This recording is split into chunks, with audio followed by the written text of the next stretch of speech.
I am trying not to be overwhelmed, but I am so grateful to be here. And I wanted to, of course, recognize a few people that have come to join me from my family.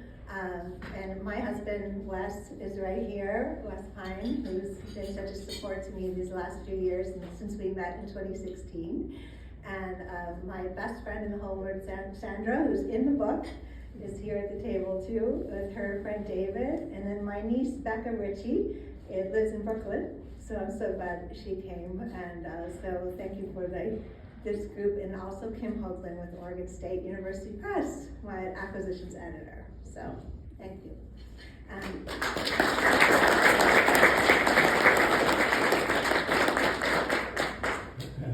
So I have some prepared remarks, and before that I wanted to share something that I found just very recently, and it was something I had really been sad about because I thought I'd lost. And it's a postcard that I received from Ursula K. Le Guin in 1983. And I found the postcard. It has this hippo on it. And I had written to her when I lived in a small town called Prairie City, Oregon. And I was only, I think I must have been around, gotta do the math, but I was in my early 20s. And I wanted to be a writer. And I wrote her a letter after she wrote a letter in the Oregonian where she was protesting a tree being cut down and she was going to chain herself to the tree. And I was like, yes, so I wrote her this letter. That's me, you know, I'll chain myself to the tree with you. And I told her, no, and I also want to be a writer. So she sent me this card and I found it and I'm going to share it with you. And it's called, back then my given name was Deborah. So, Dear Deborah, thanks for writing.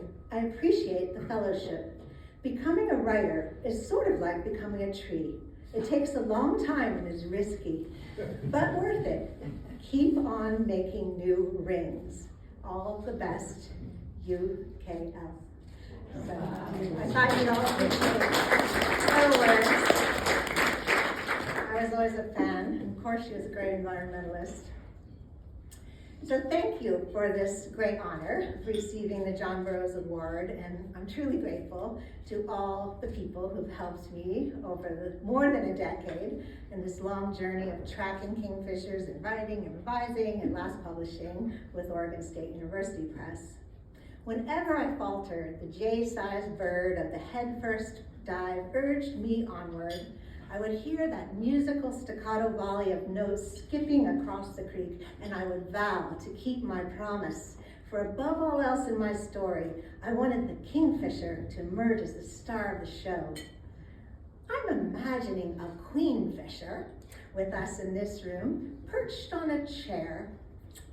She's decked out in her fine cinnamon red sash and belt across her white chest. We would ask her, why are you more colorful than the male? So rare in the bird world. She might shrug in that bird sort of way and say, well, why wouldn't I be? When I lived and breathed kingfishers on a home creek in Missoula, Montana, I often dreamed about them. One time, a kingfisher landed on my outstretched hand in my dream, and we spoke to each other in the language of birds. Some might call my quest an obsession.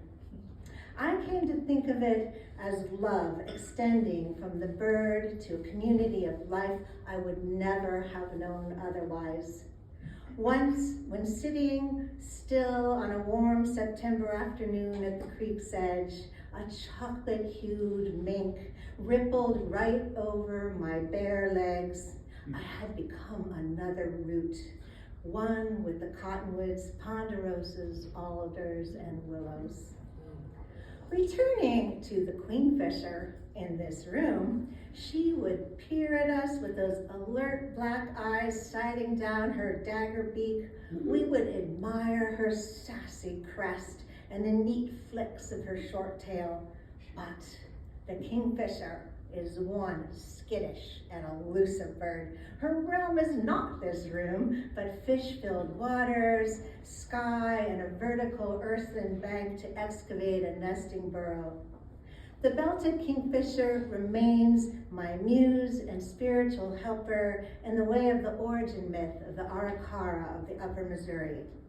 When the people left an old world to find a new one, they were helped by 3 birds, a loon, an owl, and a kingfisher. The great kingfisher laid a beak across a chasm for the people to cross. The Arikara had a choice. They could continue or stay and be transformed into the bird that helped them. Transformation is a theme throughout my book.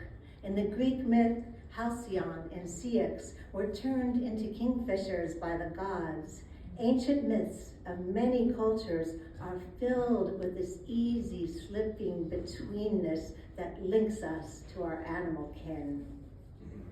We can return to the old myths. We can find a way of transformation in nature. We need not go far. We need not be experts, but we do need to mend our broken links to nature, and in the process, gain the determination to act on behalf of our frail, living world and a million species at risk of extinction. The planet depends on our preservation of big wild places and nearby wildness like Central Park right here in New York City, where I went yesterday. I have an affinity for a wooded gem in the southeast corner of the park, the Hallett Nature Sanctuary. How many of you have been there? Quite a few hands. Well, Hallett Nature Sanctuary is named for my great uncle George Hallett, a civic leader and an avid birder. I knew him. He took my father, Dave Richie, and his brother to Hawkmount Sanctuary and fostered my dad's great love of birds. When I perched by Rattlesnake Creek observing a pair of nesting kingfishers from within a camouflage bind, my father's spirit was often present. Huddled under a Douglas fir in a spring snowstorm with fingers too numb to write in my journal, I felt him cheering me on, reminding me of the quality of endurance we shared as long-distance runners. I healed there from his death from cancer far too young at age 70. Nature has healing ways when we observe closely, stay quiet, and return often. However, it helps to have a guide to lead us through the tangles where wonder awaits on the wafting of swallowtail butterfly wings. I ask each of you, who is your kingfisher calling you out into this wild world?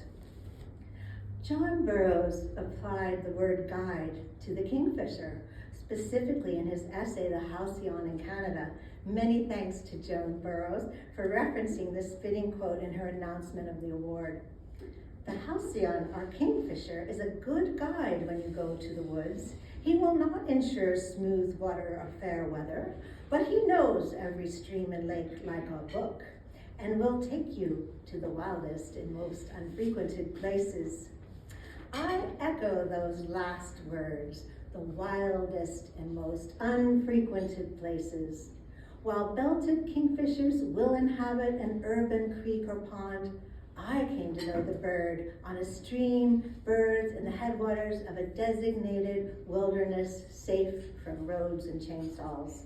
Wilderness assured the creek ran cold, clear, and is still one of the last bastions for native bull trout.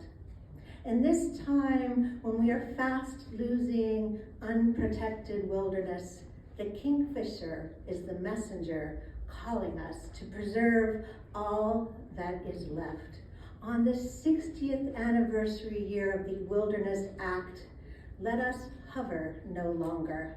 Take the plunge, work together, call for more wilderness, for only in that protected state can we save our headwaters, our biodiversity, and the future for our children.